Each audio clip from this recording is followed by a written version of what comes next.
Hello, I'm Miss Newton from Ponciana High School, where I'm a teacher. I'm going to be reading an excerpt for you from Walter Dean Meyer's Fallen Angels. This book was challenged for its violence, racism, and foul language. Some guys were getting ready to move out, and Scotty got up and shouldered the .60 caliber machine gun. I crisscrossed 2 bolinders of ammunition over my chest and grabbed a box full. It was heavy as hell. I went into the pads and then sat down waiting for the choppers. I liked the idea of standing down. A few weeks away from the combat zone would do me good. If we got to Saigon, maybe we could see what the cities were like before the war was over.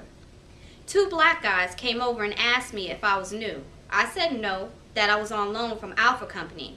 Then they asked me if I knew a guy named Gifford in Alpha. I didn't. Scotty introduced me to a couple of other guys, but I forgot their names as soon as I heard them. Lieutenant Doyle was yelling into the radio that the choppers were late. He was asking if the guy on the other end of the phone wanted us to go to the backup position. The best I could figure out, the answer was no. "You play ball?" Scotty asked. "Basketball," I said.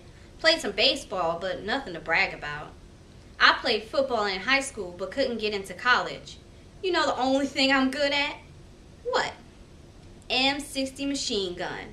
You know anybody out in the world needs a good machine gunner?" I smiled. My mind shot ahead. What would I do when I get out? I had read some stuff in Stars and Stripes about Congress expanding the GI Bill. The paper said it didn't look too hopeful. The chopper finally came, almost an hour after they were supposed to. We got in and took off. The LZ was supposed to be secure, but I could see a few muzzle blasts coming from the thick green carpet below me as we came down. I flinched every time I saw one. Scotty and another guy, his name tag read Palibus, kidding me about the flinching.